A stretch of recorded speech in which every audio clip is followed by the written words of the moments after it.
Hello, it's Lisa Lee and welcome to this week's enrichment. You're going to see some cards on this table already, and it's because sometimes the message will commandeer me.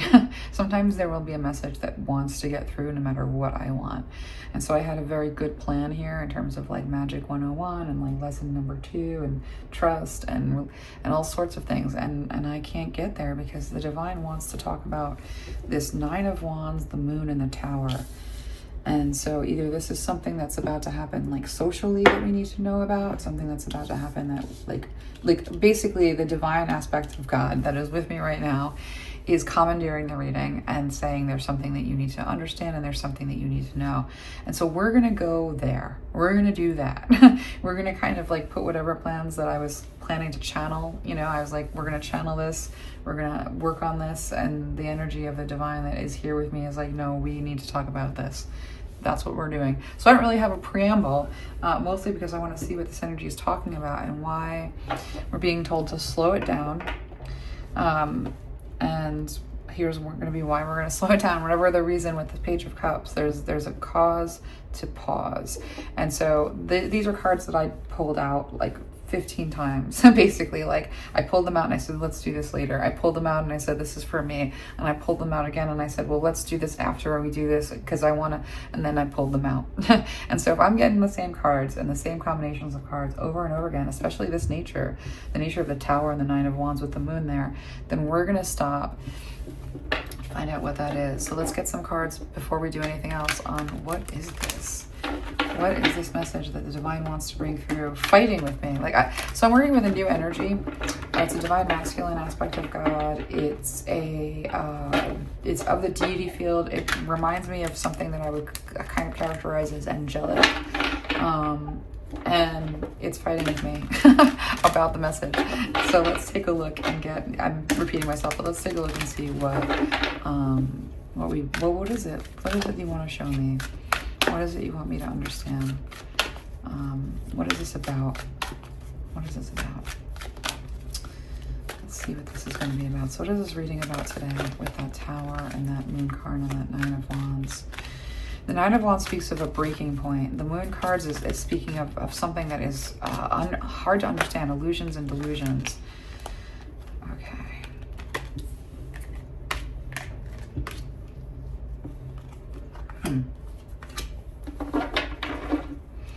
Never-ending story. The Moon card is going to be when you can't see clearly, the illusions and the delusions. And the Tower card is going to be when the foundation is cracked and then the whole tower has to come down, or the whole tower does come down because the foundation can no longer hold what has been built. And so, you know, right off the bat with this never-ending story, and this is a position of grief, this is a position of aggravation, this is a predicament I'm hearing of the slave to the slave driver. I heard that very powerfully. And so what this energy sort of wants to bring through, and I guess especially as we were trying to talk about magic, I was like going to tell you all kinds of, you know, stuff and ask this energy to assist and, you know, what does it mean to do this right? And this energy said, no, like we have a tower problem. So with this never-ending story, and I'm going to find out a lot more about like what particularly this means, but this never-ending story is like almost the dream and the illusion and the trap that you're in.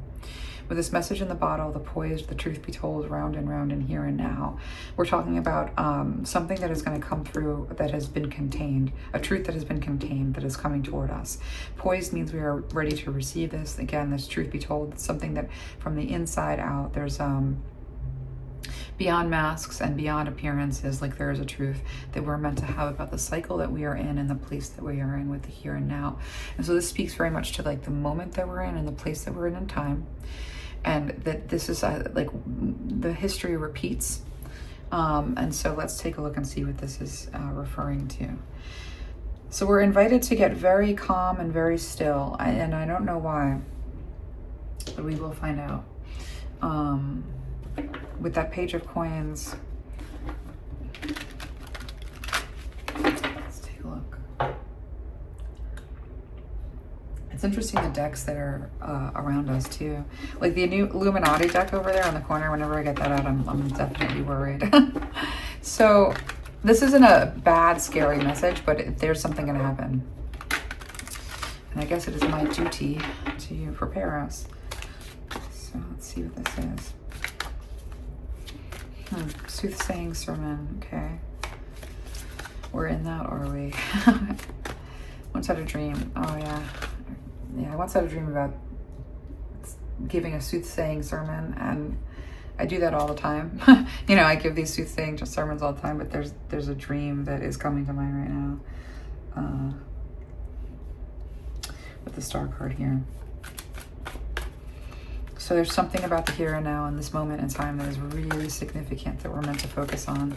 And so we do know that the tower that we are living in the way of like a structural society is crumbling. It's about to fall. But this is happening quickly with the Knight of Wands here. Something quick. Okay, let's get those cards. I need details, details, details. Make it clear. Yeah, I was worried about this. Okay, all right. Okay. So we're meant to get prepared and we're meant to start planning. Wow.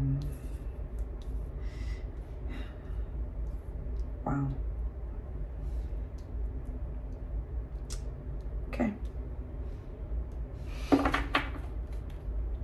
Two of Pentacles.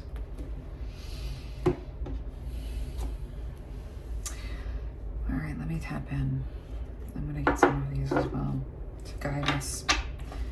That star card speaks of like, it's a dark, we're approaching a darkness where this energy is coming to say like by the guiding light. This is where we see the moon card is kind of being pointed out. Those who are comfortable and can see in the dark, there's an elevation coming for those that are able to provide that light of the moon. Entering into a darkness, and those that can provide that light by way of the moon. This is interesting. Okay, let me see what that means. At each juncture, and I'm told to get a card from this funny deck. This is actually playing cards, but let's see what this says. Economic stimulus. Okay. More than one. And bank collapse. Nope. Okay, so this is something. Okay, so I've been seeing this for a while and it's been freaking me out, and I've been worrying about everyone. Yeah, global instability. We have to talk about something that's going to happen here, and we kind of all see the writing on the wall. And I hate to be a soothsayer. I don't like to sort of do this with collective readings because it's pretty high stakes, but I'm going to do it anyway. With this, like I've been feeling this, and I've been seeing this, and I've been seeing this in a lot of people's cards, and it's been kind of worrying me. But we are going to have to face an economic collapse, and I'll be honest with you, it has been like shown to me that there's a plan to actually initiate this, that like it's almost like an artificially, like, I mean, obviously we have the power to prevent an economic collapse, so if we're not doing so, there are interested parties that want to, and so when you have this Knight of Wands, this Temperance, the Six of Pentacles, this Four of Wands, this Five of Pentacles, the Wheel of Fortune, Three of Pentacles, and Two of Wands, what we're most worried about is this Five of Pentacles pinch point. So we do have a Tower coming. And with the Knight of Wands, we're talking about something that's coming very quickly. With the Temperance card, it will bring the balance that we have been asking for a very long time. Things have been immensely imbalanced. The toxicity or the toxic divine masculine aspect of God and the divine feminine aspect of God, which is community, have been in a very toxic, horrendously toxic relationship. So the shadow aspect of the divine feminine and the shadow aspect of the divine masculine have until now been in a kind of like messed up dominance. But we are seeing a major shift take place, and we are seeing this choice, this splitting of the worlds. Now, this we see everywhere, and like I tend to try and avoid following alien stuff because I feel like the deity plane is aliens, and I prefer to deal with the ancient ones than like the new stuff that comes through that I pick up on, because it just like for me it's almost more like aesthetically pleasing to like look at our ascended divine ancestors than something that is very new to me. And so like the last reading that we had with the divine energy, like that again was like new energy that was sort of interacting with me. And this is of course like it's like the old gods are rising in new form, and so I kind of have to accept that the old gods are rising in new form. And so alien plane, deity plane, this to me is an aspect of like the fifth dimension. So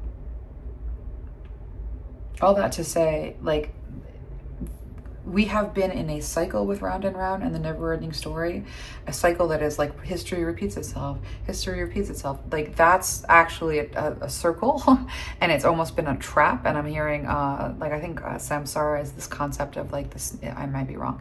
The snake is eating the head. I'm seeing a snake eating the head, or the head eating this tail. You know, so I'm seeing this snake, and I'm being told that like this is the false matrix. This is not this Round and Round is not it.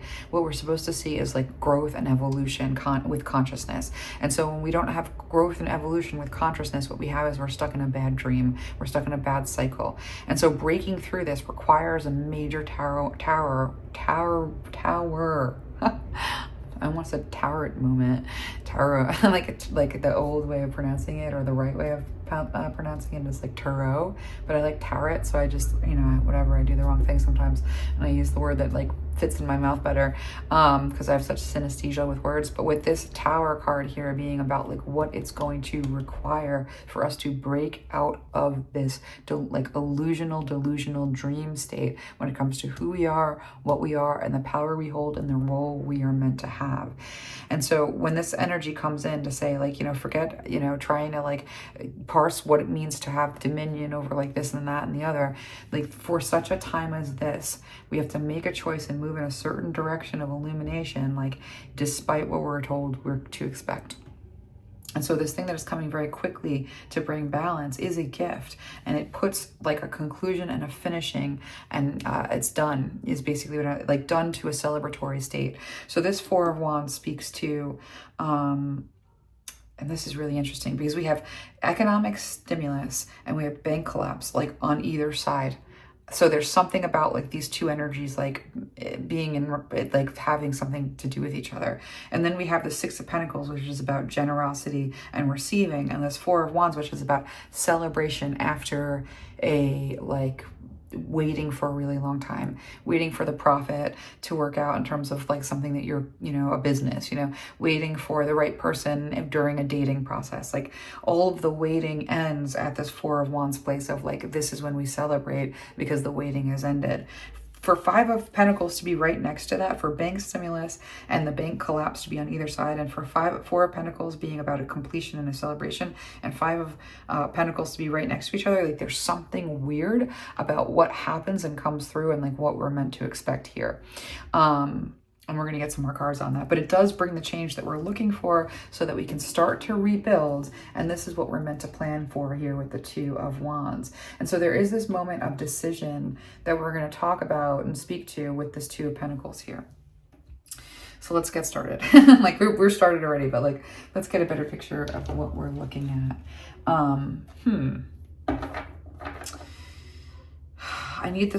I need a clearer, more detailed story here related to what's happening between this Four of Wands and the Five of Pentacles, if you will. Divine energy of God. It's like a really interesting energy because when it came through, I was like, who are you? You know, I was kind of like, it's weird because I saw this energy last time and I was like, okay, we're going to dance. It's all right. Like, you know, like for a little whirl. And what came through was really good and I liked it. And I'm just looking at my window as like a car rolls by. Okay, nope, gotta bring my attention back, bring myself back into this channel. It's funny how distracted I can be with this energy. Anyway, so talking about what this energy did, you know, this energy, I sat down with this energy today again, and I was like, so you're back, and you seem to be back, you know, and my other more, like, I have powerful guides that administer whether or not something can come through or not. And when something is allowed to come through, I know it's for a learning purpose, a learning curve. So when this energy is here, I already kind of conferred with my guidance system to the effect of, this is here because it's here, because you're meant to interact with it. That said, and when I said, who are you? What's your name? It said, I am. And I said, I'm God. And I immediately got really defensive because I associate that I am and God with like Abrahamic stuff. And again, I don't love that for so many reasons, because I see a false matrix and a false God that carries that monkier and that story and that essence. But this energy said very specifically, like, I am not that. I'm something that you are meant to be in connection with, in the form of a divine masculine aspect of God that calls itself God. So we're energy, we're an energy that calls itself God. I'm not going to tell them to call itself otherwise because that would just be ridiculous because of my own like religious trauma, right? So let's get into what this energy wants to say about this transition that is like, we have an economic stimulus and a bank collapse on either end. Like this is like bookends. So tell me what this means with this Four of Wands and this Five of Pentacles. Okay. I'm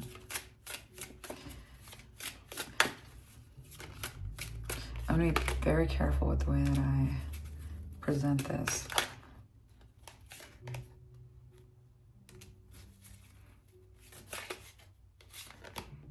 Okay.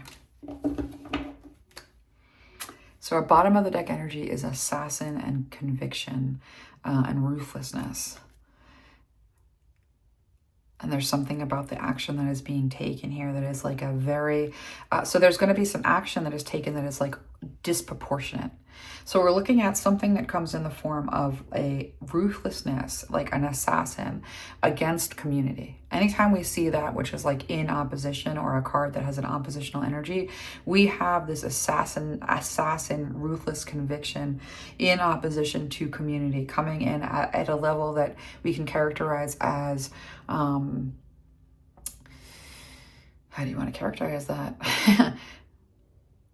Anything that is in opposition to community, anything that is in opposition to the individuals and the people. This energy is saying anything that is in opposition to the children of God. And so there's something in the opposition to the children of God, which is every human birth and, you know, like that ever was. And so that is against this energy, says like the divine masculine aspect of God is in every life that lives. This is against me in you. And so with the champion, achievement and downfall, investigation and research, self-protection and dual natures, and seizing the moment and selfishness, like there's a thief here, and that thief is going to come in like as a champion. And so that's a kind of a strange thing here that I want to double check my intuition right now, because I'm going to be very, very careful with this message because of what I'm seeing. So I'm just telling all of the collective that is here, that is, I mean, I think that this is really amazing and important that we're having this moment together, but I want to tell the collective that is here that I'm going to be as careful as I possibly can with this, because this is I don't want to call it a volatile energy, but I do I'm like very careful. that's all I'm going to say about that, because I have to double check my intuition with everything that I'm seeing instead of usual train that I let it roll through. So this energy of the thief, when we see this Four of Wands and we see this Five of Pentacles, this is on an energetic level, what this kind of feels like, especially with this, is almost like this is the Four of Wands. It's like a wedding. You meet your one and only. You meet this perfect. You've been waiting all along to fall in love and find that partner in life. You do, and then you have this wedding and everything that leads up to that. And so the champion here, like there's something about like this trick with the thief, where something that is presented like the most beautiful, like, oh yes, finally, like it's here, ends up being like enough of a problem to cause like a major rupture. I'm hearing in like time space. So let me see a little bit closer in terms of what you mean by this thing comes in. What do you mean by this thing comes in like a champion with the economic stimulus here? Actually, you know, it's really weird because like there's money pouring out of that helicopter. You know, it's worth sort of noting that like the bank collapses on the other end. That's interesting. So with this champion coming in the form of don't let the past hold you back, and conclusions are within reach.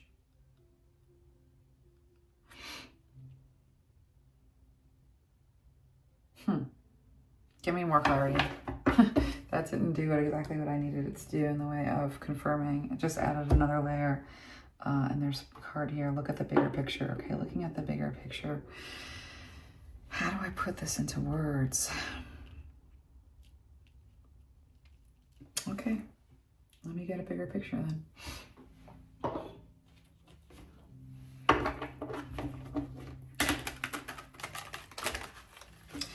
I almost feel like this guide is sort of urging me not to let my fears get in the way.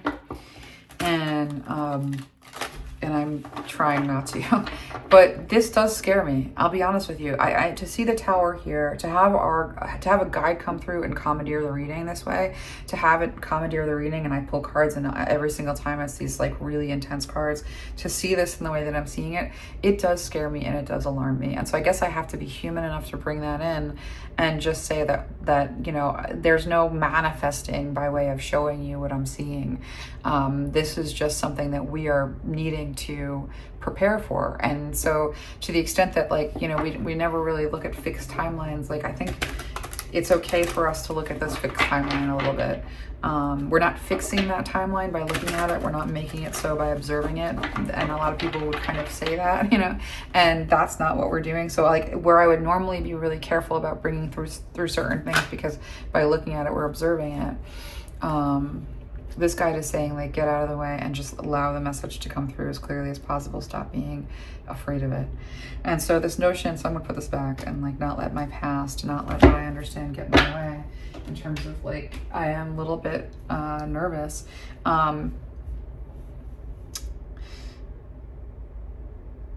Okay, so this guide is basically talking to me in the middle of our reading, and so we can be on the right track. And this guide is saying, you know, come stand in your power, stand where you're supposed to stand. You know, this is good. You want this, okay? You want to be doing it this way. This is a good thing with that, you know, Princess of Discs. Like, take it slow. We have take it slow throughout the message, but at the same time, don't be afraid of it. So talk to me about the Champion and the Scholar. Why are these two together here? Because there's a death and rebirth, okay? And there's a failure with this 10 of... So this 10 of coins is going to speak to resources, generational wealth, and the failure of generational wealth holding resources. So I have to be in this terrain of, like, we're talking very tactically about, like, something not so spiritual, but a little bit more like down to earth. And we have a death and rebirth here happening, which means that we have to kind of prepare for whatever this death is. Achievement and downfall, investigation and research, self-protection and dual natures, and the thief. Okay. And so with that, I'm gonna just get more cards. I want a little bit more of a story, if you will. And so this guide's sort of saying, like, the first thing that you need to establish is to expect a situation where something is going to show up and it's going to look like a gift. But it ends up being not so much that. This is a global instability too. It's not just, right? It's not just the United States. It's a global instability as well. So what form does this economic stimulus take? Because it shows up like a champion. So God energy, and that's like very hard for me to say that in this way. What card do you want me to, what deck do you want me to use to look at how this shows up for us? This one, okay.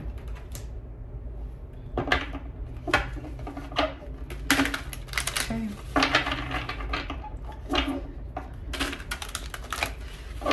So to everybody who's having this moment with me, I'm just, you know, I'm having a hard time bringing this through. So I mean, I'll investigate further why that is, but I just have to be kind of brave about it. All right. So with this economic stimulus and this champion, like, what does this look like? What form does this take? What form does this take? A shape-shifting horn-rimmed ram-horned snake. Lapdog, hound, or the goddess, intimacy with self and shape-shifting. It takes a lot of forms. With lapdog, hound of the goddess, and intimacy with self, that's super confusing to me. Let me see what I can feel with this. So there is this aspect of the message that says, like, you know, we're going to bring it into a little bit of theoretical territory with knowledge here, but there's this aspect of what I'm hearing that it says, like, you know, understand what it is that we're experiencing, to have a better time of it, to not feel in any way as unstable as it's going to look. So the first thing that we're being told here in terms of where this is coming from, what this ends up being, and how it ends up manifesting is to, now we're going to take a big picture view and we're going to look at how this ends up manifesting. And the first thing that I'm seeing is that it's something that is like almost, so like, to the extent that we carry it with us in the form of patriarchy, this is the best way that I can get there. You know, patriarchy is something that we are brought up in, that we hold all of these energies. We, you know, we have to fight them within ourselves. Like as women and as people who are sort of moving out of the boundaries that have been prescribed for us in one way or another. All divine feminine energies have like had to decenter men, right? Or decenter the patriarchy, or identify what ends up being sneaky internalized misogyny. What's an example of sneaky internalized misogyny? Every time you're giving yourself any kind of a problem based on your own appearance. Anytime you're giving yourself grief over appearance, that's going to be some form of internalized misogyny. And so there's just a way in which that within our own unconscious minds, this is operational, you know, and so what I'm being told with the intimacy with self and the lapdog hound of the goddess is is like, when I say what form does it take, like I'm actually getting a much broader view than an individual person or individual people. There's some kind of like major with this dual natures thing, like fissure between, with that Two of Pentacles, one faction of the world and the other. And we know that because we're looking at it. We're looking at the fascists, you know, and we're looking at the people trying to bring equality in for all. You know, we are looking at two very different agendas here on the board, politically, globally. And as resources and global instability continues to ramp itself up, we're almost battling our own natures in order to like to walk through this in the right way. And so this notion of the downfall and this shape shifting, like it's close. It's part of like the psyche, like there's a fissure within like the psyche of humanity. And so it's going to be your neighbors, but it's also going to be your friends, not necessarily your friends, but like it's going to be people around you. And when I sat down to initially start this reading, what I had wanted to focus on was what I understood. I got a note, like when I was doing my meditation yesterday and I was working with my guides, I got the, you know, I meditate like for a really long time. And then I take very specific notes on like what I see and heal or experience here, like all of it. And so I got this note, you know, Magic 101, when I was talking about like, how can we start to purse this in a way that is like piecemeal? And I got identify the energy, make a story about it. And then in parentheses, we have magic, the ritual, the prayer, the story, the cards, tell us about the energy. And we reflect life, give life to it through consciousness and belief. The stronger the shared belief, the stronger it is. This brings up trust issues over how powerful the divine truly is. And I said, you know, story can work for you or against you. It becomes a demon when you believe, give it power over you. And so it's like, this is what we're fighting in the way of a false god. Something that there's a shared belief where we have given something power over us that is not meant to create life, that does not create life, that is not us, that is not earth, that is not community, that is not divine feminine energy. You know, it's a misuse of the masculine energy, but it's a story. It's essentially a story. So what we're battling is a story. And we're battling a story that even exists in ourselves to the extent that we've been indoctrinated because we've grown up in this time. And so there is, like, no matter what your religious persuasion ever is or ever was, there is this notion of like, there's a battle within, and we can call it religious trauma, whether or not you are religious, because the patriarchy and the religions that were created to facilitate it, and the notion of power over power under when it comes to like the natures that exist, all this stuff has to be undone. And so the shape shifting, like intimacy with self, we're talking about like understanding that this is that this war is more properly fought by, and again, when we bring magic into it, more properly fought magically when we recognize that these forces exist within us. And so when we learn magic, and when I'm teaching you magic, part of what I'm going to teach you is that, you know, your consciousness brings life. And so your I love when people, what's going on over here? Oh, that, sorry. I'm right next to a window and I have a brain that is like a squirrel, like a dog that sees a squirrel, like it just kind of flies over. But our guides are basically saying that like, that what we're going to be seeing externally in the way of a tower collapsing, in the way of a bank collapsing, in relationship to global instability, and what precedes it is, you know, we're going to get a clearer picture on that, but what precedes it is almost like a gift, or it's framed like a gift. And so with this investigation and research, the form that this opposition takes is the form of opposition to community. Anything that is in opposition to community. And so this death rattle, we're going to see this rising up in opposition to community. But there's something here about strategy, and I want to get that information now. There's something here about strategy related to the scholar and the investigation. Okay, so now now that we sort of identified that it's obvious who I'm identifying. It's a faction that is against community. It is that which is in opposition to community. Its death rattle and its rising up is in relationship to this tower. That it gets strategic with the scholar here. Let's take a look. Let's see what that is. Is borrowing the consciousness of those that share our consciousness. And so this is a false god that we're in a battle with. Yeah, the sacred tree. We're in the battle with a false god. There's no two ways about it. It's a patriarchal god. It has 3 faces or 4 faces that I have seen like very specifically when I'm dealing with it. I'm always battling this thing, whether I'm battling it within me or I'm battling outside of me. It's the same thing. Battling it within is battling it outside of you. Battling it tactically with magic is battling it outside of you through the inside of you. And so this energy, this false god, this false matrix that we're all a part of, that we are all under the dominion of, or we feel that we are under the dominion of. At a certain point, I was conferencing in Jesus, which I know, you know, I often hear myself and kind of like, but I often go to the energy of Jesus whenever a story about him comes to mind as a way of sort of saying like, what's the deal, right? And so this notion of like, Jesus had consistently said that this is not my world, this is not my Father's world. This is the devil's world, you know. And when the devil offered Jesus the whole world and Jesus said, what good is the world if I lose my soul? It was almost showing us or saying to us that something that has dominion over the earth is horrible, right? And so I was saying to Jesus, like, what gives? Like, you know, what am I talking about in terms of opposition? Because I know that when we start to play with magic, like things start to happen and then we start to send off alarms to that infrastructure and those that guard things through that infrastructure. That's why protection is good. And so when we talk about people who are holding that energy of the opposition to community, holding that energy of opposing the divine feminine, and that is community, we are talking about something that is a story structure that they're giving life to.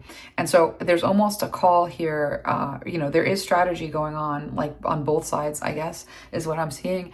And there is a call here to participate by coming to an understanding that the consciousness that is in opposition to community, it's like it's in a dream, it's in a delusional story. The story is the false god, and the delusion is the life that moves through it. And so like the life that is moving through this structure of the false god is like created by the energies that hold that belief in it.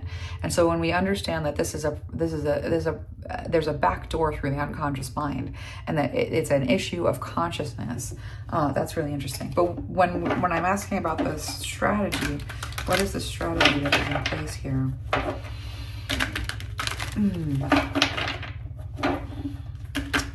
Yeah.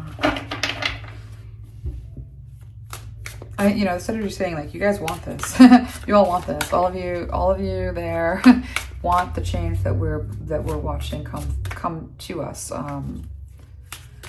It's almost like there's an energy of the story, it has the story that is being worshipped, the story that is being served, the stories that are the false god. Because it's a war god, that has to end in an Armageddon, it has to end in a war. And so this is what's being manifested through the unconscious mind into the conscious experience of our lives. So here's where things get tricky, because when I talk about magic, I'm talking about manifesting into the unconscious mind that which is conscious, and through that unconscious mind into that which is material. So it's creating a feedback loop. The feedback loop is always ongoing with that which is creation and that which participates with us in creation. But to the extent there's illusions and delusions and a bad dream and a need to wake up and a waking up, this is all in relationship to, I'm seeing that figure 8 here with the 2 of Pentacles. This is our participation. And so there are those holding this story above community, over community, even unto death. So those that need an Armageddon to get off of this planet, that they're in opposition to community by creating such a thing. And so where we have some influence to bring our magic is with bringing this fire energy into the healing of the wounds of abandonment and loss of trust. With the right relations and hearth and family.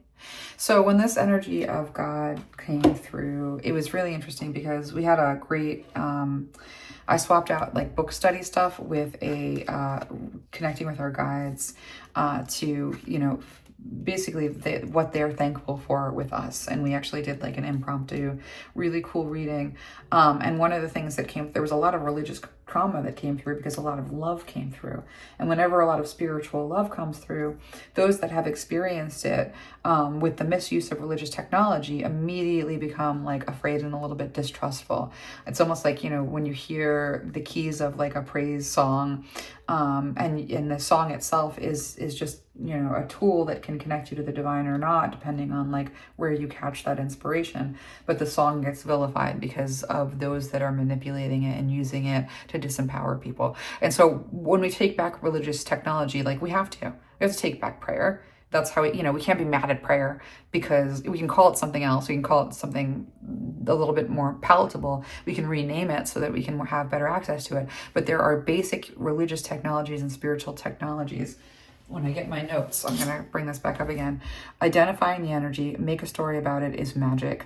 The ritual, the prayer, the story, the cards, it tells us about the energy and we reflect life, give life to it through conscious belief. The stronger the shared belief, the stronger it is. That's the use of magic.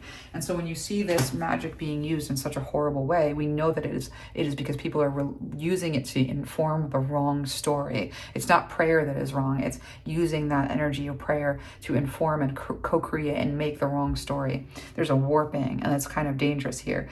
And so when we talk about reconnecting with the energy of God, which is why like it's so fascinating to me that like I sat down and I'm like, okay, I guess we're working with the energy that says I'm God, okay?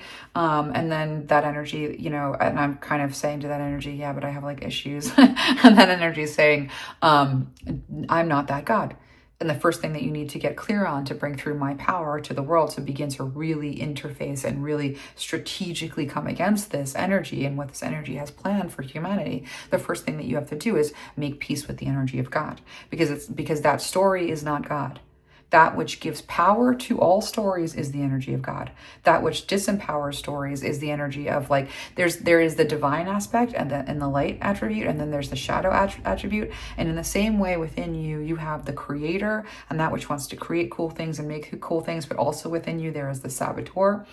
This is the fissure. This is the 2 of Pentacles. This is kind of the moment that we're in. And so with the scholar being about, the strategy, back to this notion of strategy. Let's do it, this card. And I'm going to keep the assassin and the disproportional reaction. So there's some kind of disproportional reaction that we're worried about. But that kind of kicks this off, with this instability. But as to the scholar here, what is this strategy, this research that is involved in trying to understand where we are and where we're going and like what's happening here? It worries me that this is coming in really quick. I think we're all anticipating it given, the state of affair with the death rattle and who seems to be, spearheading it. And finances, tradition and order, yeah. The warrior and the, okay. With new influences. Okay. So, to the extent that the human consciousness plays such a role in,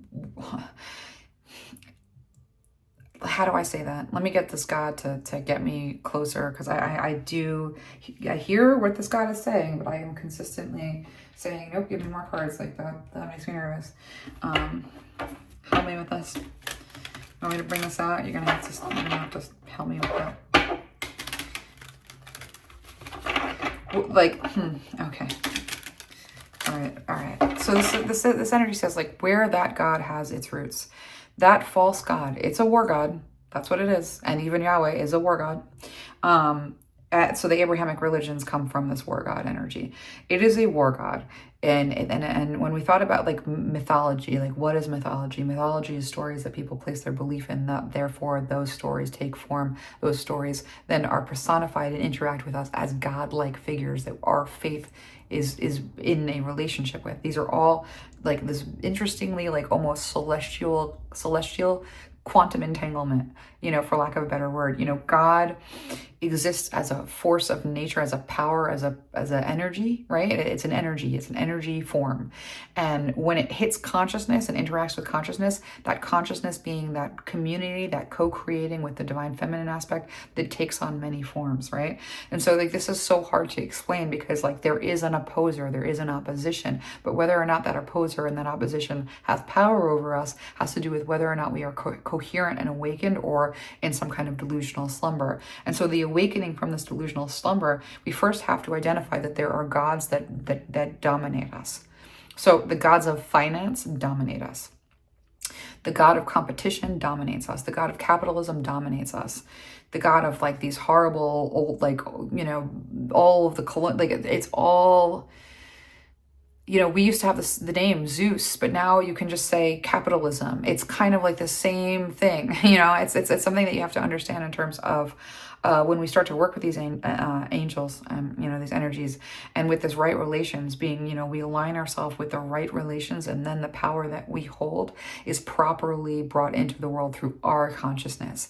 And so we have a power in our consciousness and in our epiphanies and in our awakening to tip the balance. And that's what we're talking about. But where we see tradition and order and mentorship and finances, but very specifically tradition, order, and finances, we have this strategy around bringing inspiration out of the place that it's at. Right now, inspiration is an awakening place. Inspiration is awakening us, and it's acting like a warrior, galvanizing us to create something more equal. This awakening, with this inspiration, this divine channel that we're catching in the way of the light attribute of God, is all toward this awakening. And that which is against it is the past, is this tradition, is this order. And it's going to try to bring a level of manipulation through our finances. So I think it's really important that we understand that the name of that God, that false God, is the war God.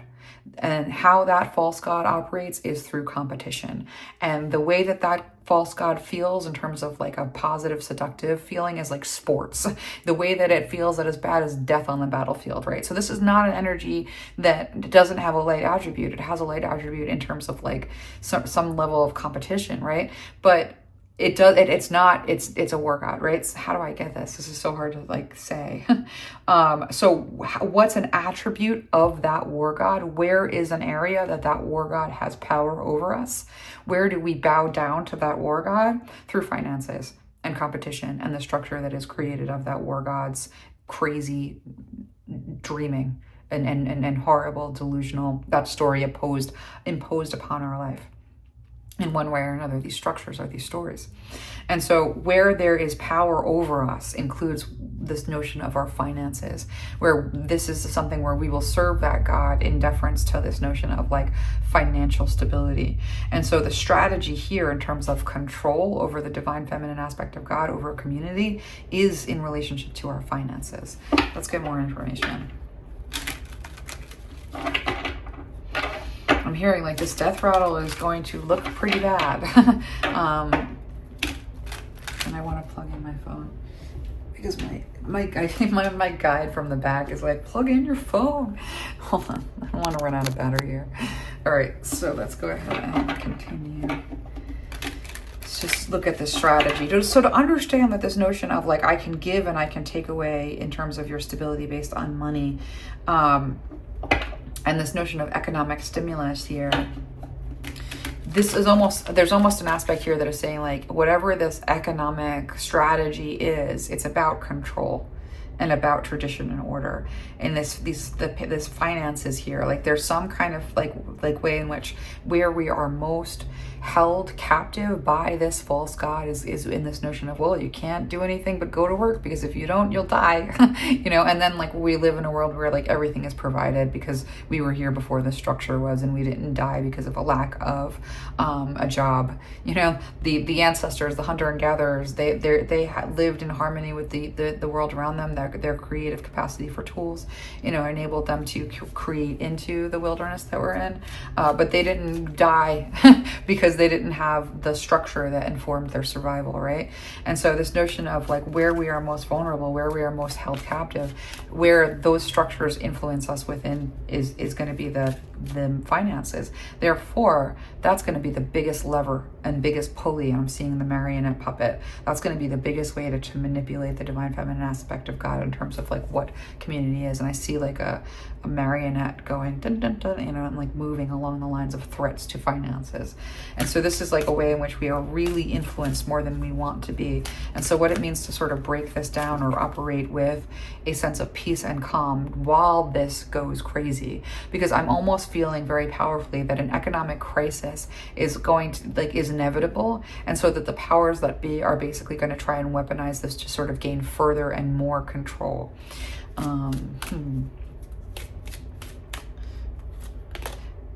This God is saying they're not choosing to stop it. This God is saying, wait, I want you to pay attention to what I'm telling you. This God's very serious. This God's saying, wait, I want you to pay attention to what I'm telling you. Those that are in power to reorchestrate things at this time in such a way as to avoid war and to avoid starvation and to avoid needless deaths and to avoid, they are very purposefully making a decision not to avoid these things. They are not making a decision in favor of community at this time, as evidenced by the condition that we find ourselves in. And so when we first look at this notion of that we are, this guy is saying that they're not trying to save us. The reason that they're not trying to save us is because they want to gain greater control. The way that they can gain greater control is to present themselves as an answer to the problem that they're refusing to solve, instead of presenting community with a plan that everyone can participate in to then solve the problem. So the problem of economic crisis, because economics and exchange, like financial exchange, is all something that community has to actively participate in and agree to in one way or another.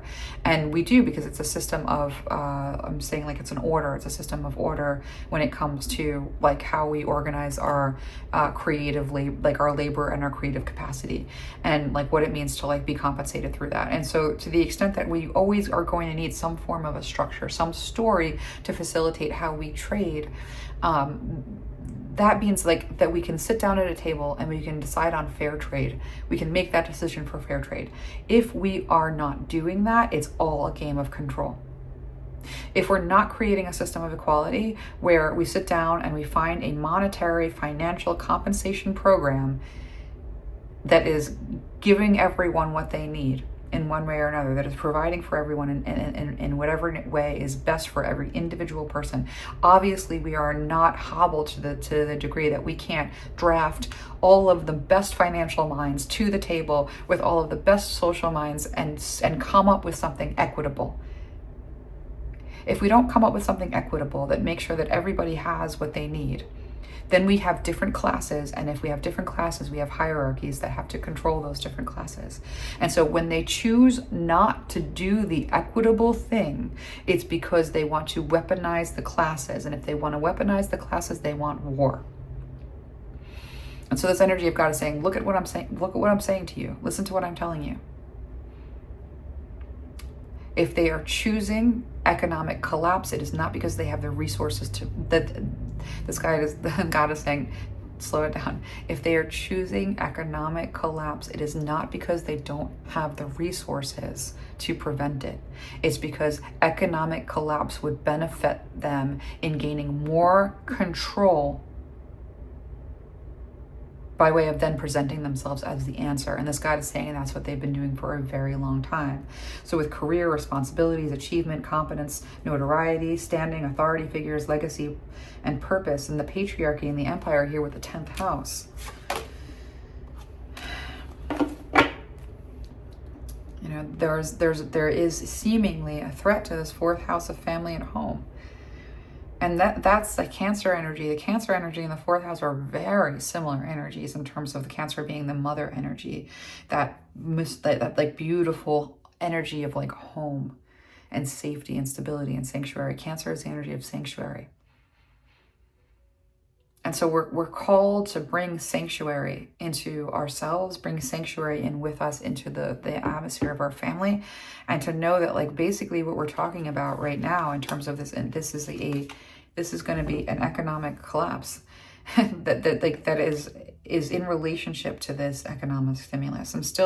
I want to get a little bit clearer picture on that. But when we talk about strategy, what God wants to say is the first thing you need to understand about everything that you're about to see happen is that it's orchestrated. It's planned by those that are in opposition to community. And so when you want to know who that like when Jesus said, like, you know, who owns the world? Well, it's that which is in opposition to community, obviously, because it's in opposition to community, that which is that story that is not for community, but against community and for the few, for the hierarchy, for the God of patriarchy, which is hierarchical. Don't ask questions, believe blind faith. Doesn't matter if you're starving and uncomfortable. Doesn't matter if you don't want to play the role that you're given.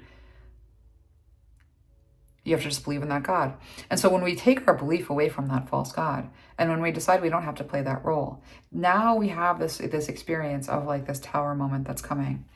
And so it is related to this empire. And so when we talk about the self-protection and the dual natures, let's get more on that.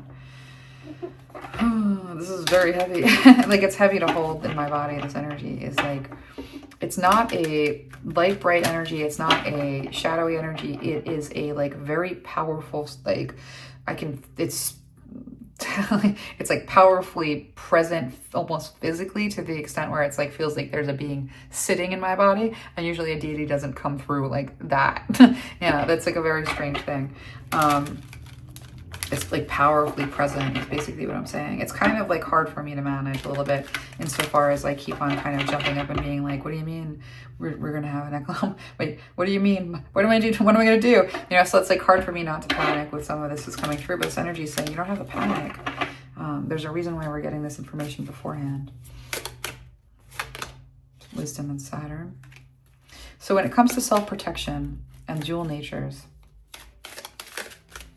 we know that that which opposes community is going to like first fail to operate for a community and then offer itself as a solution to that problem.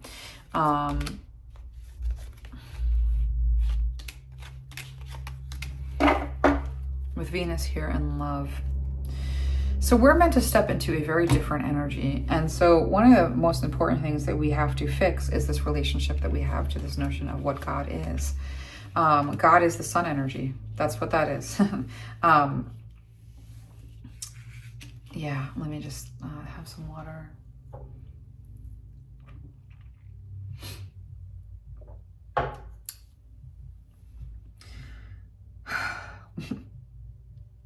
So when we talk about divine feminine and divine masculine energy and what they create between them, we're talking about that energy of the sun. The sun shines down and then it hits the ground and grass grows.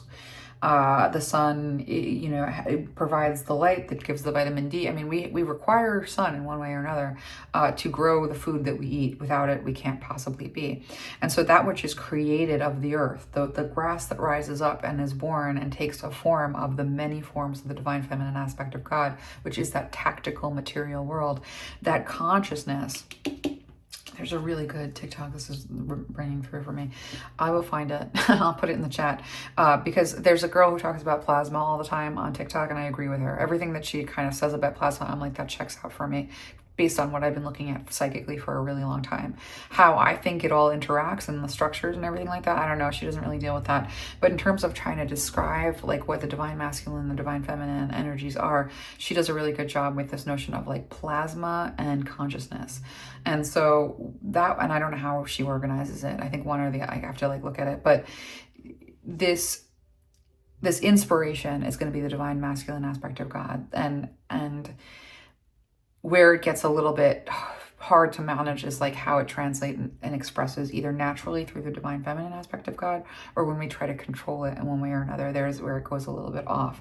And so the divine masculine aspect of God very naturally organizes. The divine masculine aspect of God is very naturally an advocate and warrior in defense of you, and the part of you that takes action to throw off an enemy. That's divine masculine energy. And so when we talk about God, we're talking about our relationship with the divine masculine energy and that sun, that being, that aspect. And we need that aspect to fight this thing. We cannot be wishy-washy all over the place when it comes to like what it means to recognize this thing and react to it, because it isn't external structure that we put energy into by way of belief one way or another. So even when you talk about the financial institution, whether we like it or not, we're putting our faith in it.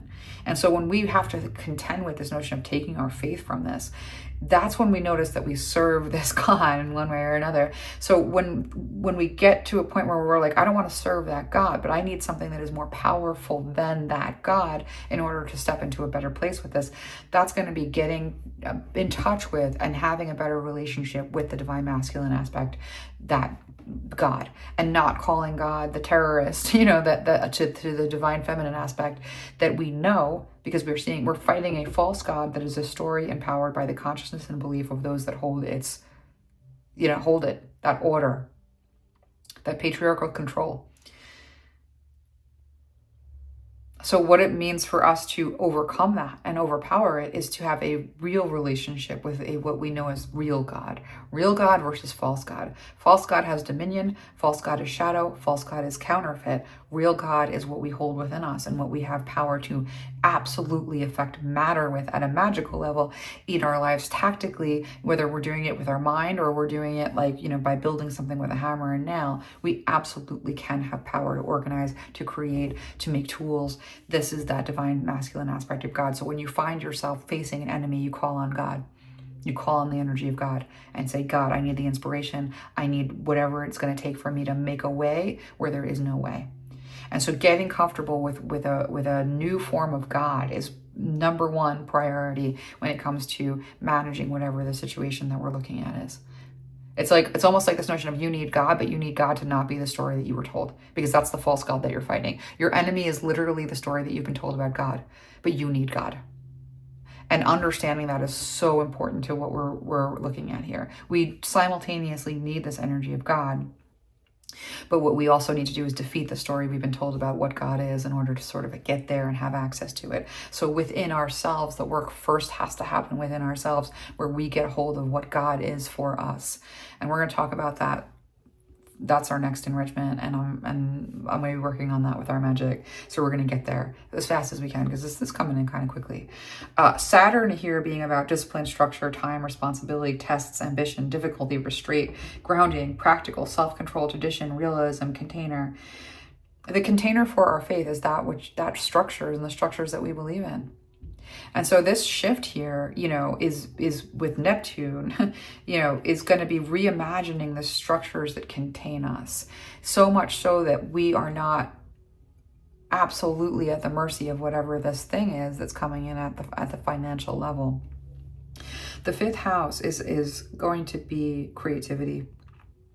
And it's going to be finding pleasure and romance and entertainment through and what it means to perform. There's a lot here in terms of like the saving grace aspect that we're meant to take creativity and performance and actually begin to work with that in terms of influencing this structure.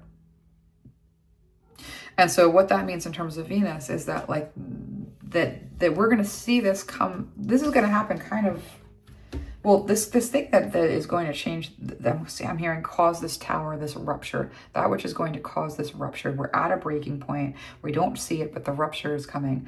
That which is going to cause this rupture. Well, yeah, let me just get, I'm like hitting a pause. I want to find out why. It's coming in soon, yeah. And so when it comes to protection, you have to get really creative about the structures that govern you. Let's get more on that.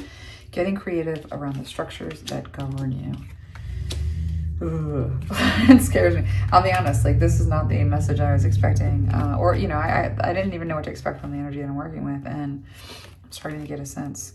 I did try to, like, it's funny, because I was trying to take, I'm like not one for giving up control spiritually ever for any reason, because of the religious trauma that I had. You know, when I encounter a deity that I know is like all powerful, you know, like I'm still gonna not really wilt, you know what I mean? I'm still not necessarily gonna bow. And so this energy saying, like, you know, we're gonna talk about this the way that I want to talk about this, and then the frame I want to talk about this in. And I was like, you know, like at the heart of this religious trauma is like all this lack of trust. You know, even with me, for me to say to this energy, like, take free reign, say whatever you want through me, I'm going to take a back seat. I'm a physical medium, but I don't give full control to the energies that I let move through me in this way. And this energy being as powerful as it is, like, this whole reading for me feels like a little bit of an energetic arm wrestling, because as much as I want this information to come out easy and clean and clear, when we talk about this Saturn energy and like what it means to negotiate with the structures that we understand, there are so many trust issues. And so we simultaneously need to develop a relationship with God and create the container at the same time. In order to have a, like, I'm hearing movable feast, which is an interesting way of, that's interesting. You know, in order to sort of be fed and nourished, that, like, part of this, collapse is related to like all these levels of deprivation. And to hold true power, to actually wield magic, to be able to co-create with the universe in a way where you're opening doors and you're providing for yourself in ways that are absolutely miraculous, to do that, we have to have a relationship with this energy of God. And that does mean that we have to sort of work with the issue of trust to the extent that to have a relationship with God and bring God into the world in a powerful way and make a demonstration of that power, we have to create the container for this God. We need to create the story that will hold a shared belief in one way or another. And it's going to have to be a shared belief that everybody can participate in without some sort of allegiance to a story that takes over this notion of what this energy is as a substance can't be contained by a story, but we also need a story in order to channel it into the world with us. So this is tricky business, but it is going to be the inspiration of that being, that essence, through our creative capacity and into this dreaming space where we can dream a new structure, a new container for our faith, and therefore that demonstration of power can come through us. And so when we talk about this financial instability and we talk about this economic stimulus, and when this God tells us that the reason why things aren't being fixed is so that the mechanism of control can continue to exist, that self-protection starts with having a relationship with the divine masculine aspect of God that can protect you, that has the power to protect you.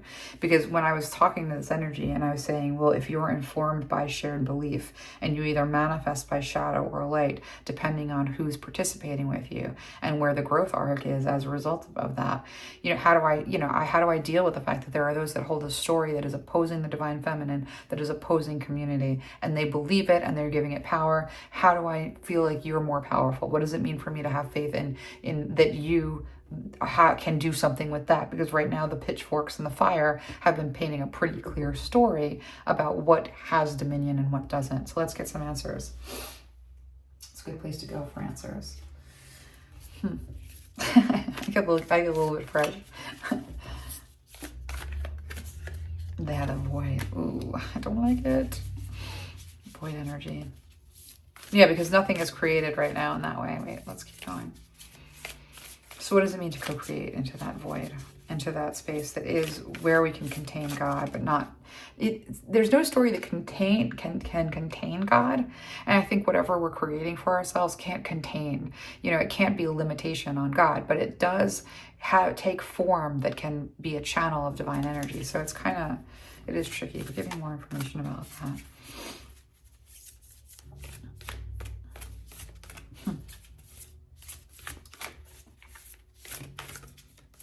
This God is like, why are you giving me a wrestling match?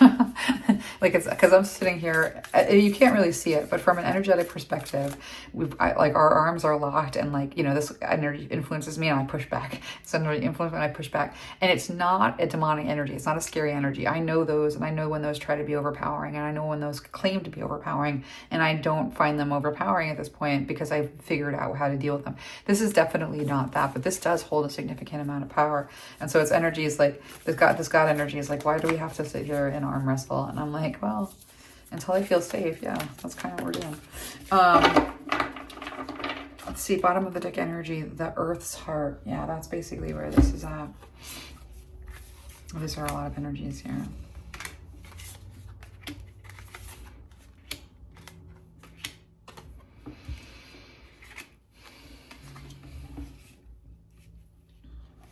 There's something significant about the spring.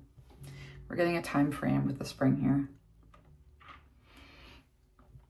Okay, with the void, the wise salt, the virgin's milk, and the synchronicity, and the spring, and the bottom. The bottom of the deck energy really this is like a battle over the heart of humanity. And so when you think about what we're being told, I'm not going to get details beyond just something's going to look like it's going to be offered as a gift, but it's actually some mechanism of control. And we just have to be shrewd to that. We just have to be aware of that, because there is something about it that causes a breaking point. And when we talk about what it is to co-create with the divine, and we talk about fixing our relationship with God, to fix your relationship with God is to disqualify everything you've been told about what God is and how God operates. Completely disqualify it. Call that the false God. Call that the false devil. Call that the opposer. Call that the evil force. Siren. I'm seeing the eye of Siren. Call that. But call God, God. And so even though we are dealing with the shadow and the light aspect as being the same being within the being, we have to affiliate and empower by way of belief that which is not the darkness, that which is not the false, that which is not the counterfeit. And so to be in right relationship with the divine, we talked about what it means to like have to build structure into like what's going to hold God for you so that you can reliably count on that energy to co-create with you in a way that includes tremendous protection and tremendous insight.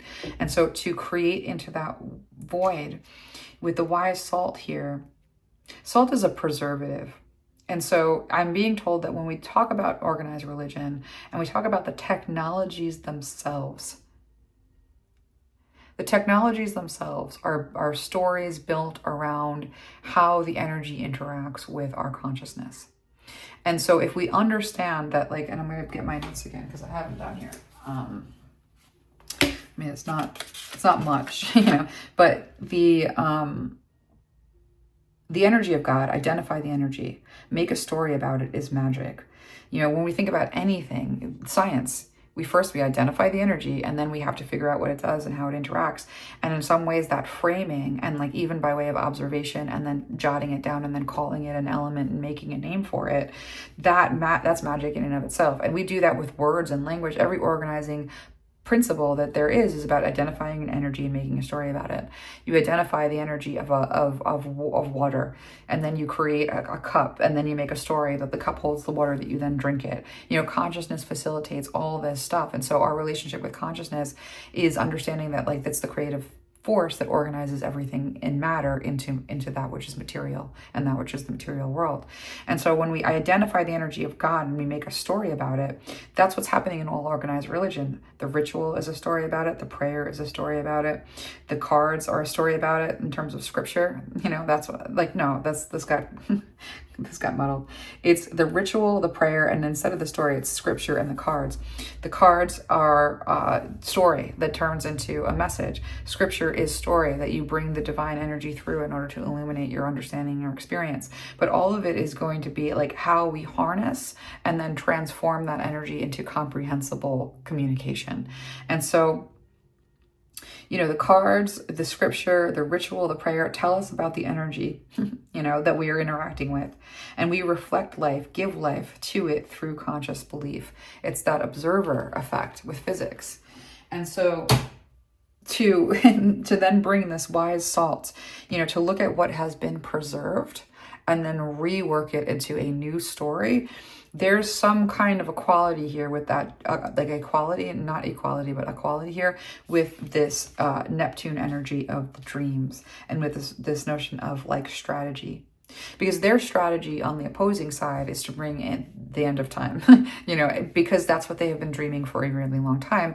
Because the war god itself, that which opposes community, that structure that has got thousands of years at this point of belief put into, because it predates Christendom. Christendom and Christianity was like how this energy like figured out how to take dominion in a more comprehensive way. But this energy existed in empire long before that. And so when we understand that like this energy of empire, this energy of the story that controls the masses, this which is against community, and my throat chakra is totally acting up around this because this God wants me to come back to it. Hold on. Water.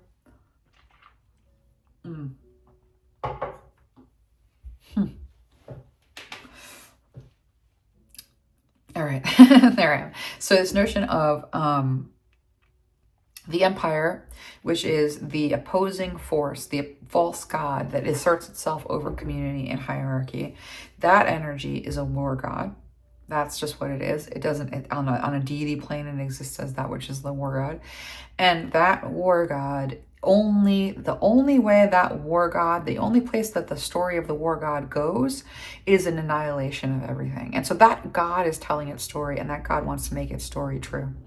And that god is telling a story about dominion over and another world because it's a conquering thing. It's a conquering energy. And if that energy can destroy this energy, it can affect and infect the cosmos by forcing that conquering energy elsewhere in order to preserve survival. And so when we know that that's all a trick, and when we know that that is something that is against the whole, and when we understand that we are not interested in allowing that story to dominate, we need a new story to take all of the consciousness that is creative and all of the technologies, prayer, scripture, cards, we have to create into that void forms that can inform and that can be empowered and can empower us. And so one of the first things that we want to do is actually think about the different technologies of faith and what they offer. Think about the different technologies of random, like not random, but like catharsis and healing, random acts of kindness. Yeah, kind of like there is this energy here that is saying that like take all that is good and magnify it and create form for it. And so this wise salt, like what has been preserved within you, what has been preserved within human beings, what has been preserved in the humanity's heart, that can now take form and bring itself powerfully into the world with your vision and your communication of that vision. But first you have to be able to access those things that have been preserved within. And when you think about that which opposes community, all those things that oppose community, that's going to be anything that is going to try and break us into little bits and pieces, either invalidate the technology or co-opt the technology and create of it. So this war god, and that which takes dominion and takes power over people, it's either going to invalidate spirituality or it's going to take a hold of it and try to control it. But what it's not going to do is allow it to sort of bloom naturally within you. But all of those elements are within you. And so taking that which is preserved in the way of power that it manifests itself through art and forms of communication that are inspired by divine energies. And that's sort of what we're talking about in terms of creating into the void. We talk about that a lot. on this, in this collective, but it's actually becoming sort of crucial that you take a creative approach to anything that is opposing you or anything that would oppose you. And that creative approach enables that which is the creator to move through you in order to provide for you. And so we are talking about provision when we're talking about an economic collapse. And your provider is that energy of the divine. And your provider is not subservient, bow down, and then I will give you a piece of bread. That God is basically saying, like, they are not providing a structure for community because they want to control you. And so they lose control when their structure starts to fall apart. And so then they need to bring another controlling system in place instead of creating a system that is equal. And so when we take this power back, from the story makers and into our own story making capability, we provide a new avenue of relief, a new avenue of sustenance, and a new avenue of provision by taking what is true and right and accurate of God, that which is preserved within the stories as that like holy essence energy, and taking those stories and throwing them out or remaking them completely. I mean, there are those of you that can kind of work with those stories and make them into new stories. But as long as your God is not the only God, because again, like these stories of domination and these stories of hierarchy require that everyone else be subservient under your position. If that's what you're doing, you're bringing the war God in because somebody has to win. So if you can take the old stories and repurpose them and reimagine them and bring them into the world in a new way and work with people in that way, that's amazing, good, perfect. If not, because those stories are so rancid and disgusting, in the way that they have operated, and you don't want to deal with those energies and the energies associated with them, even if it means bringing in more in the light aspect. If you want to recreate your own story, or if you want to connect with the ancestral energies and the ancestral gods and co-create stories with them, that's what we're kind of talking about. But we're talking about doing it very tactically at this point, because the heart of humanity, Earth's heart, is at stake. If your heart is shut down because you can't trust that there's any power that's for you in the universe, that there's no God that exists that would in any way help you, so why trust? That's going to be this battle over the heart of humanity that says, I have to trust in the pieces of shit that orchestrate the control over my life because they have more power than that which I would otherwise give my heart to. And so the heart of humanity is very much captured and held captive by that disgusting, mongering, fiending empire war god. So even within you, you have to identify, before we even get into the power of holding magic properly, within you, you have to identify, who are you serving? And who is making use of your faith? What is making use of your faith, and in what way? This came through on Wednesday, and I've heard it before, and it's great. Taking a sip of water. You are going to put your faith in something because you are a being that operates with faith as a vital piece of the alchemy of creation. So you're going to put your faith in something. And either you're going to put your faith in a God that is for you, or you're going to put your faith in a God that is against you. But something has power within you. And so when we talk about shifting the consciousness from within, first we're going to empower that God from within and say, there is a God that is for me, and that God has been for me. And the reason that I know that that God is for me and that God has been for me is because I am not bending my knee to that which broke me and that which seeks to keep me broken. So whenever you discover that your knee is not bent to that which broke you and that which seeks to keep you broken, that's where you know that the true God, the real God, has operated through you in defiance of that force of that false God that said, you will comply to me. Every time you didn't comply, that's the true God.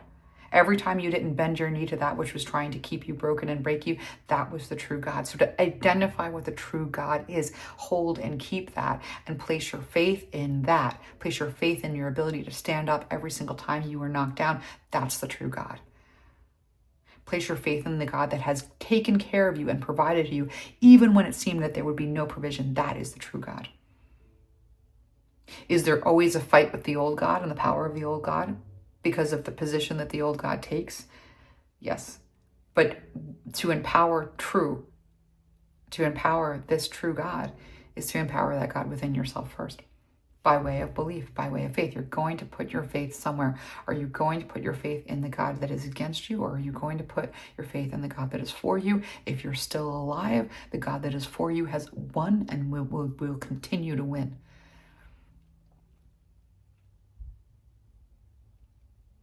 And so this battle for your heart and the battle for humanity's heart are one.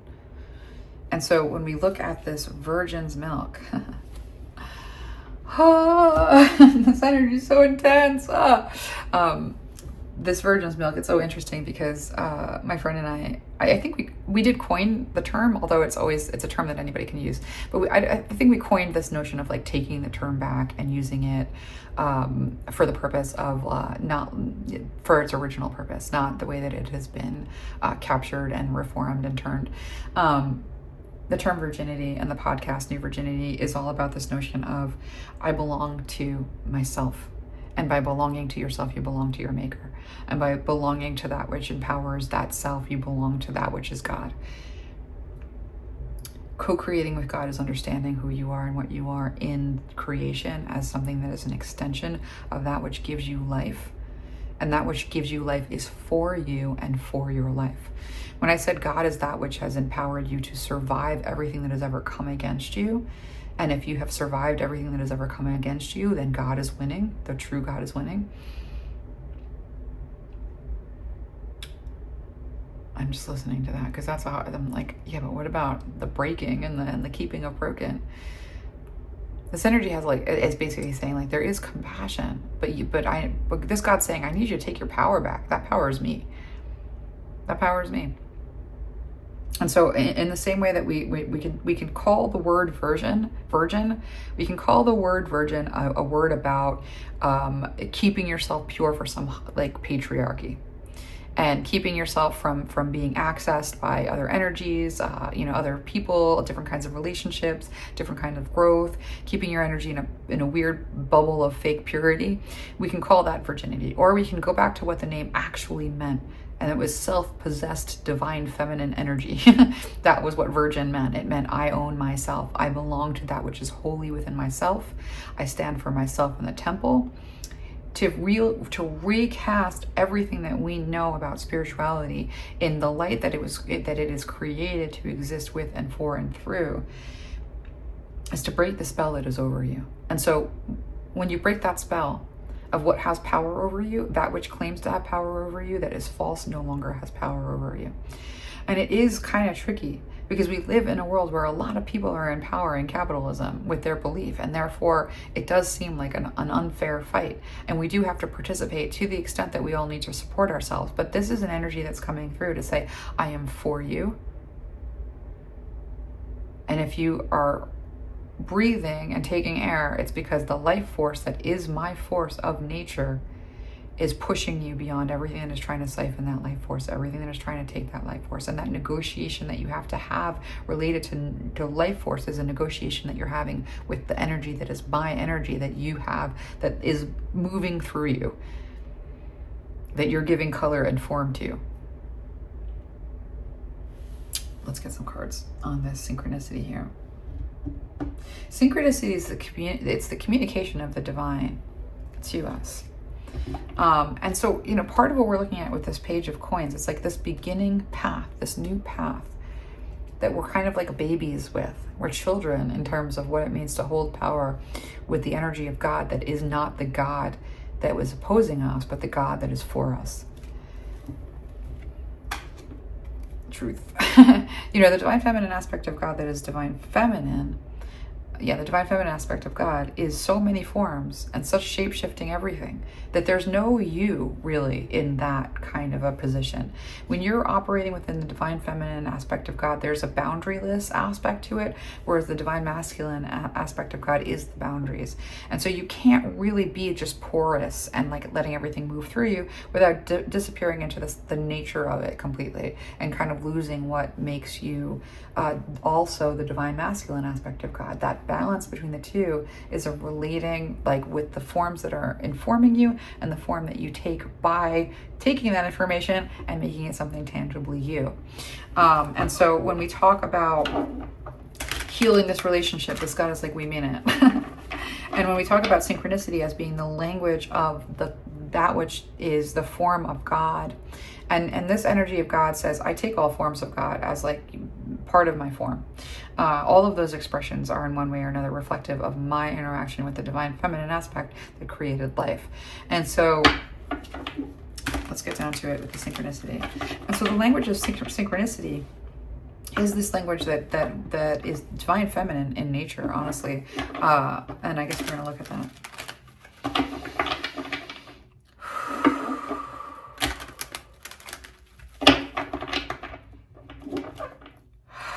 Okay, I'm finally stopping the wrestling match. Let me just take another deep breath.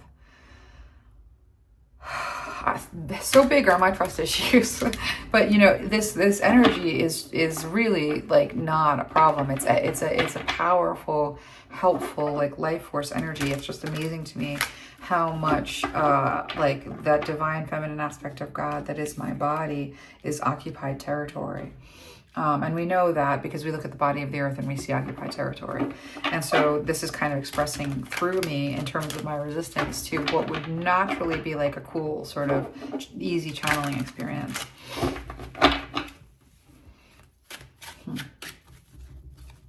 Tell me more about the synchronicity.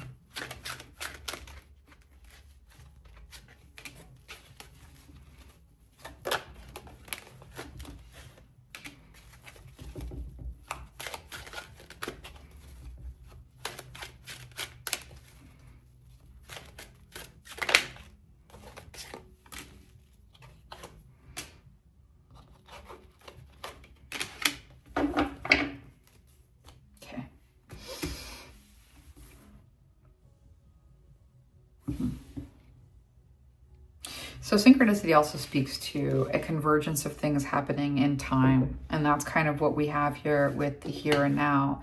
You know, we are at this moment where there's a convergence of things happening in time. And that convergence of things that are happening in time are leading to this global instability that we're already feeling, and the bank collapse that we're seeing here. When these structures collapse, what do? Do we revert back to like aligning with the controlling factions that say we are the answer to the structural failure, even though they could have provided an answer of equality and equity? It's like a weird quality. Like I'm seeing a kind of quality that I can't like properly put the word on. Equality. They could make a decision to create a system of equality wherein we can all in like a proper order create with and through. But they're not. And so do we align with a belief that says they're our salvation, or do we align with a belief that says such a time as this, we need to let the thing fall, we need to let that tower fall, we need to know that in letting that tower fall that we will sustain, and we get our strength and our sustenance not from that picture and not from what that picture is telling us, but from another place we're creating across the street from the tower that fell, instead of battling that tower. The Ten of Wands, it says we are at a breaking point with generational wealth. That's such a time as this. This delusion, this lie, this deception. We are at a breaking point with that deception. So this is the time. This is the moment.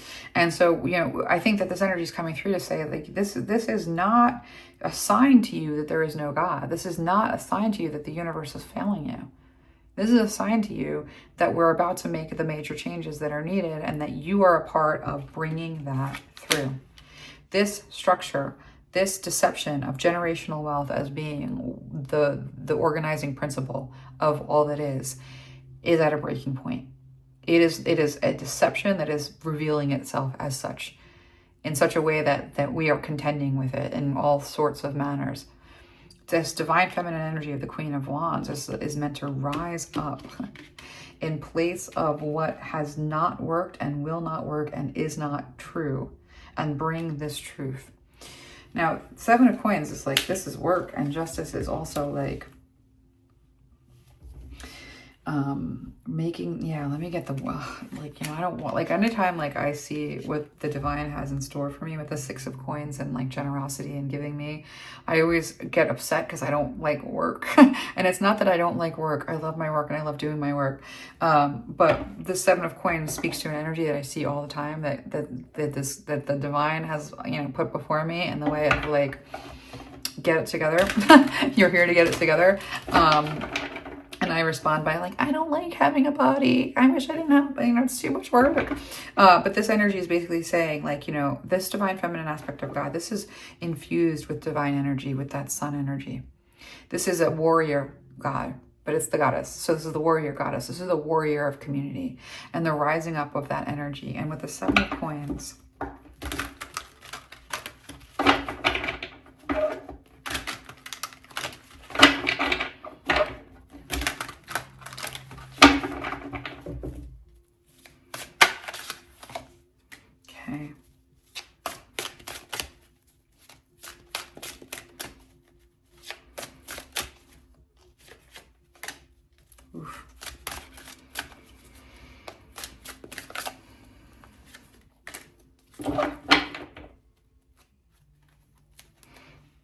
all right, with the strategy and this barrier to entry here.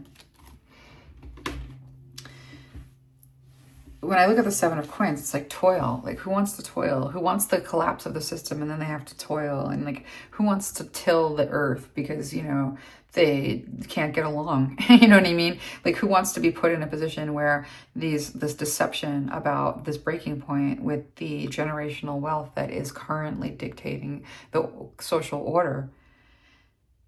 What it means to sort of rise up in opposition to that is to walk away from any emotional investment and toil.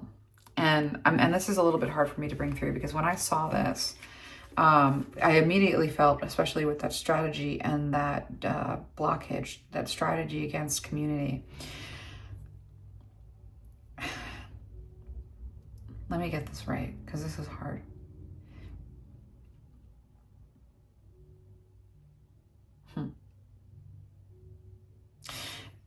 When we align with the things that have broken us, when we align with our brokenness even, so much of what we're being called to do here with the Queen of Wands energy is step into our power and take dominion over our lives and take control over what, we have in the way of, like, the resources that are in front of us, and to channel that divine masculine energy through that divine feminine expression, however it comes through, into community. And what we're being told here, because community is the whole, and that's kind of the real trouble with what I've been looking at lately, and what's been upsetting me so much and trying to take vengeance out of it, when I want to punish every crapola that aligns with a false god that hurts people. The ethical dilemma, in tolerating people who will genocide an entire group because they are manifest destiny, and the story about it is giving them license. Like, how do we not just hang them all? Really? You know what I mean? Like, this is hard. You know what I mean? It's hard not to feel that way. But there's something here about, with this breaking point around this system that is all deception, we have the divine feminine aspect of God, that which is community, that which is channeling divine God energy into that community to be expressed in this new way. That we have to walk away from this notion of, like, aligning with our brokenness in one way or another. The system that has failed us, that has forced us into toil, that has forced us into the kind of work that is siphoning all of our life force. So to take that life force back, we have to abandon the emotional investment that somehow we don't have the power to take that life force back. Abandon the emotional investment that when we had life force, we brought it into the world and we just got destroyed. Because this God energy is saying that was the strategy all along. You don't know that? To make you age, to make you weak, to make you subservient. You come into this world with the energy of God and the agency and the creativity and the desire to do it all and have it all and create for yourself the perfect life. No one comes into this world and says, I just want to be mediocre, because that's not God. So when we embrace this God energy and we think about what this God energy does, God energy is what creates a system of organization for our success. And so to emotionally, like, to have this emotional relationship to, hey, let me get this right because this is tough. To create a new relationship with work, to create a new relationship with what it is to produce or make anything, you have to walk away from this notion that you are powerless to this false god. And there's an emotional investment in looking over at your past and counting all the heartbreaks and making those heartbreaks a referendum about what the divine aspect of God can do for you. Because you are forged in the fires of a system that takes that energy, that life force energy, and subjugates it as a matter of how it operates, the structures that it is. Everything that it tells you about what you want is designed to break you. Everything that it tells you about what you mean to somebody else and the grand scheme of things is designed to break you. Everything that it is in the form of competition is designed to break you. And so if you find yourself broken in a system where you had given it your all and you had emotionally invested in the outcomes based on quality of life, as quality of life is prescribed to you, if you have that emotional investment that says, I can get just only so much and not more because I've already tried, is to disqualify the power of God in your life over your life. Because if you're not operating in alignment with the systems designed to break you, if you're not bringing that God energy into an arena of systems designed to break you, then you won't have the same problems that you had with that God's energy to begin with.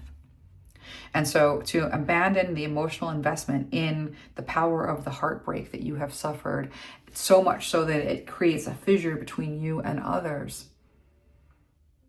the fracturing of community within, and the sense of what it means to connect in community without. That's sort of what it means with the Seven of Coins. There's kind of a work involved in removing your sense of yourself as powerless. There's work to be done in removing the barriers that you have against interacting with the energy of God in a way that does and can empower you. And so with this Two of Cups,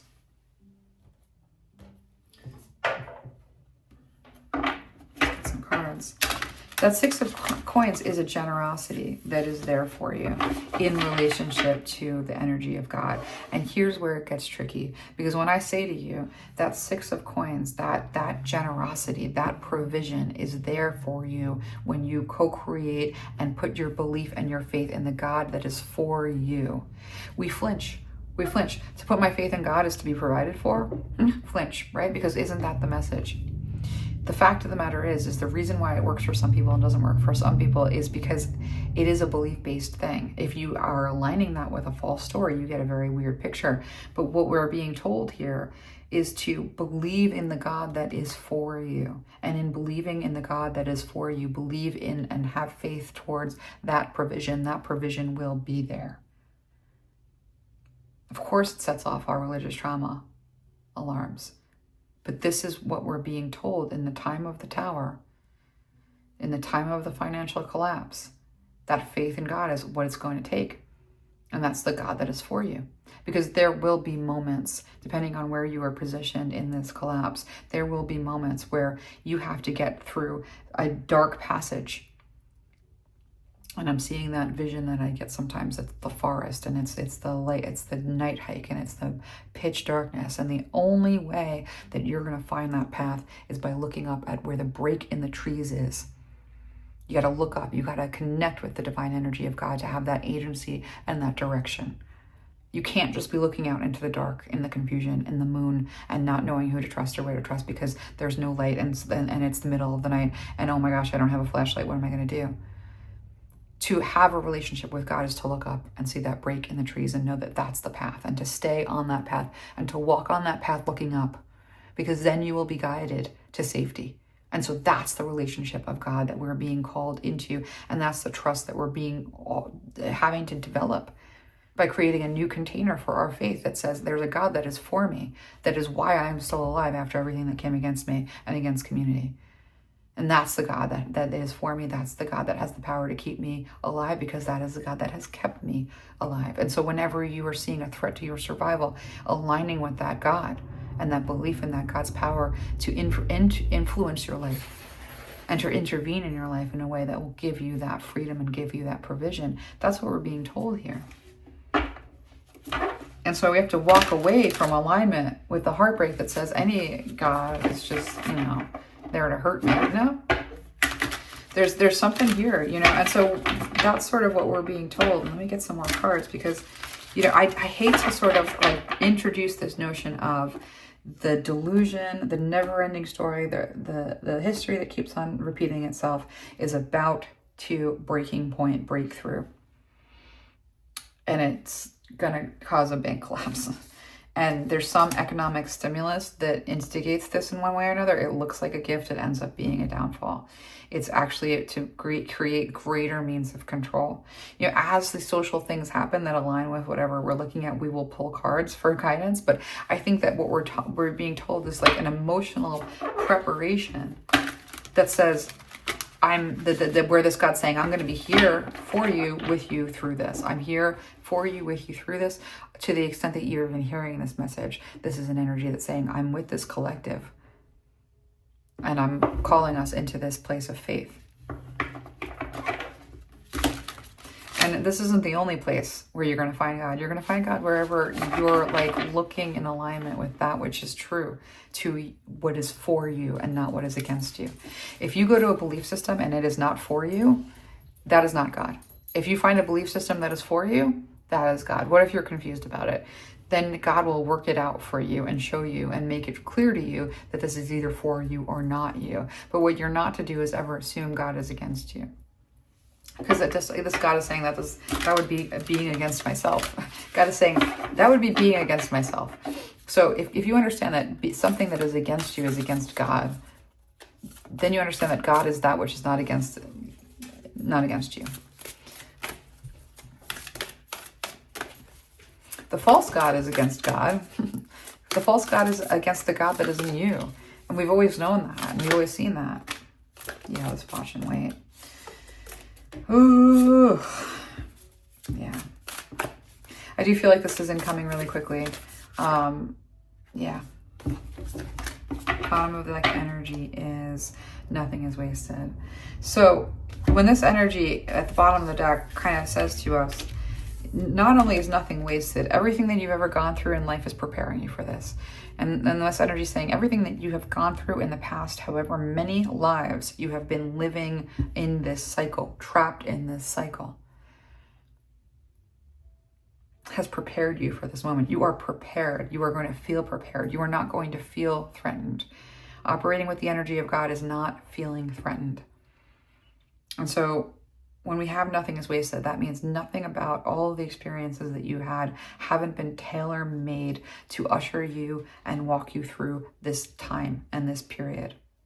With life is speeding up and watch and wait and open to infinite possibility. This is weirdly kind of, it's funny because I'm doing this message and I'm operating with this energy and I'm seeing what this energy is showing me. And I keep on like looking at this energy and being like, I don't really want to do a fire and brimstone doomsday thing because like, it doesn't really, I want to like light bright. And this God keeps on saying, like, look at where you are. Look at the things around you. Like, be grounded in the reality of what is happening here. Because there is a choice to be made about where your alliance is going to be. Because when we see things collapsing, is it going to be against community? Competition. And like, and having to like, there's so much there that we are going to work through, and we're going to work through all of it together. With this life is speeding up, we're going to see this stuff happen very quickly. This is saying like, this is soon. We see it. This says it's soon over here too with the Knight of Wands. There's another one that says it's soon. I mean, this is incoming. And so this incoming, watch and wait. You don't have to have like perfect faith. You know what I mean? You don't have to believe into it. This is a message that is coming to us about where we are in the world. Oh, we're going to get a dog bark. Frankie, no. My dog just saw a bird. We're getting a message about where we are in the world presently, with like bringing us into the present with the dog sort of moving in my room. In the present moment, we are not all powerful because we're still, slaving under a system of oppression. In the present world, we still defer to this false God that tells us we have no choice because it's taking dominion in the way that it's taken dominion. The work that we're doing with the principalities not of this world are as internal work of releasing ourselves from the dominion of that energy.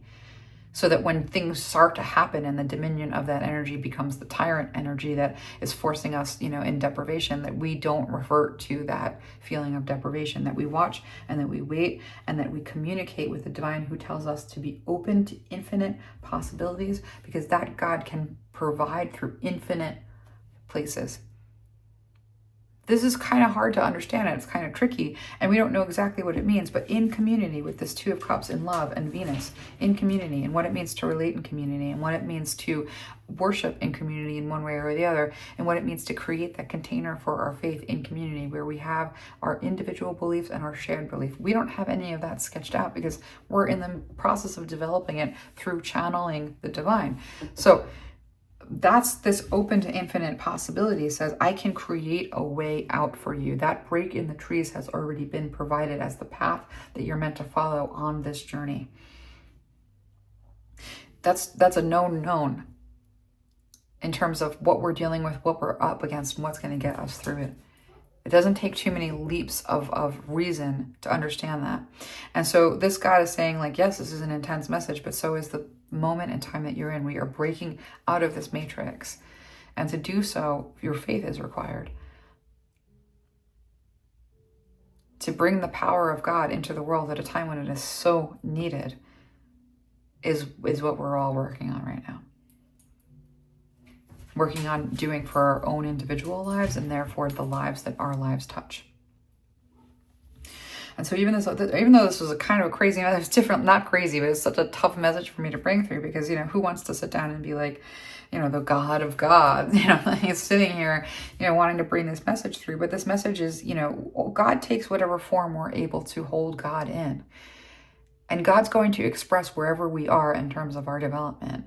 And that means sometimes the energies are confusing a little bit. And so to the extent that we're going to work this out with open to infinite possibilities, to take that infinite position of the divine is for me is basically like everything.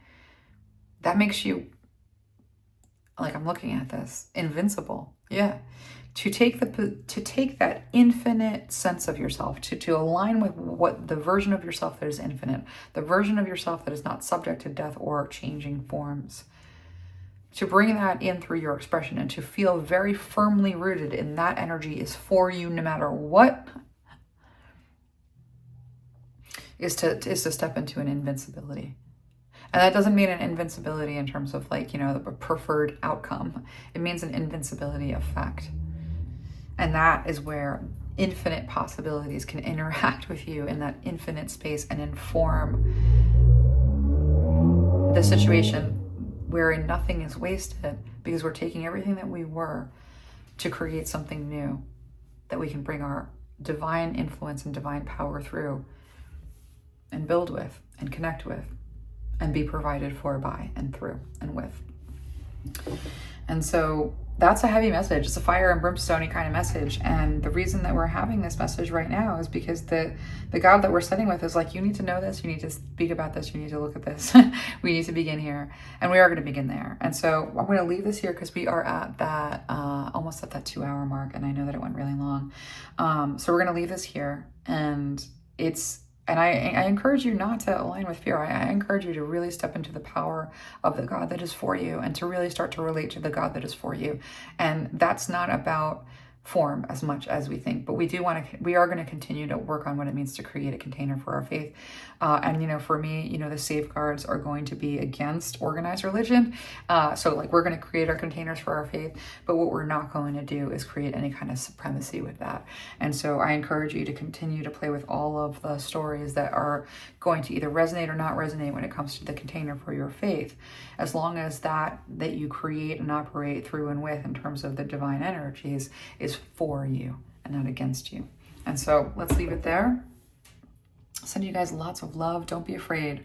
That's the last thing I want is for you to have any kind of fear. That's not what this is. This is about liberation, and it's about our impending liberation and the impending liberation of humanity and the impending liberation of Earth's heart. And so with that, I'm going to leave this message, sending you lots of love and encouragement and power and strength. The God that is for you is with you.